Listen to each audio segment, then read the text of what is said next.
अस्सलाम वालेकुम दोस्तों, किस मुल्क दा बादशाह उस ऐलान कीता बजेड़ी सारी अवाम मेरी उस सुबह कट्ठे होना मेरे कोल आना सा।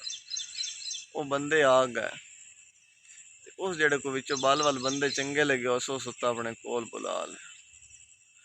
उस आख्या बा मैं ये पूछना बा मर्द ढेर हैं जे जनानियां ढेर हैं। उन बंदे ने जेड़े उस बादशाह चुन के बुलाया किसन कोई समझ नहीं लगा बा के जवाब देंगे मर्द ढेर हैं जे जनानियां ढेर हैं।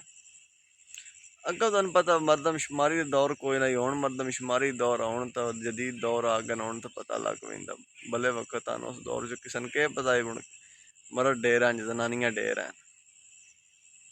वो खैर किसन भी कोई ना पता लगा। वो मुल्क तो शुद्ध अपनी डरे जो गलत जवाब दे बैठे उस पता नहीं बादशाह के कर छड़ना। वो किसा भी आ ना कर छड़ी उन्हें आखी सान कोई नहीं पता मर्द ढेर हैं जनानियां ढेर हैं। वो कहीं मलंग जे टाइप जब बंदा बादशाह ने बुलाया तू किता बंदा बता सके बादशाह सलामत मैं ना तुसा ऐलान किया बाहर बंदे इकट्ठे होना तो मैं भी आया।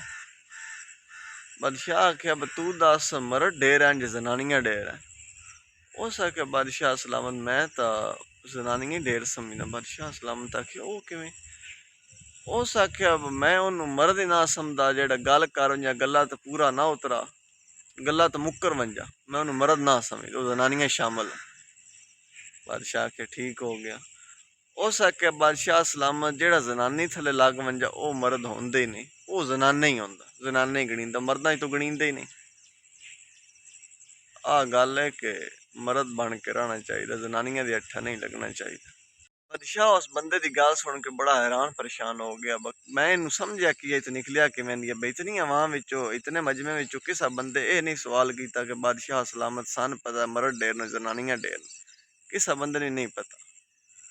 ते बहरहाल इस बंदे ने पता है इसको टच करन कढ़िया बादशाह ने अपना वजीर बना रहे। बादशाह आख्या तू मेरे नाल रहना ठीक हो गया। ते हुण जेड़ा दौर जा रहा इहदे विच भाई जी सवाणियां मन के जनाब माओ प्यो छड्डी वदे न पता ही कोई नहीं भी जिन्हें सन पालिया एडा कीता उन्हां दा ख्याल ही कोई नहीं सिर्फ कल जी आउंदी है दूगे ध्याड़े वखरे होंदे न तो माओ प्यो बोल वेंदा पता ही कोई नहीं भी साडा कोई मां प्यो आई भी या नहीं। इंज ही ना कोई छोर आई ते वो एक आई माओ प्यो था वो बाहर वग गया पिछों दा मां प्यो कला रह गया मां तो दब्बा। वो तकरीबन उथों जो भुल गया वो हालात ठीक हो गए सैटअप बन गया चंगे मुल्क च लग गया। लेकिन इस मकाम ते कोई छोरा ना पढ़ाया माओ प्यो की वजह तो सिरा तो पड़िया ठीक है। उथों वंज के उन्होंने कोई ख्याल श्याल नहीं आंदा कोई बड़े अरसे बाद उन्होंने ख्याल आंदा ते वो फोन करदा घर किसा लगदा लिंदा फोन करदा मेरा की हाल आ माबे दा।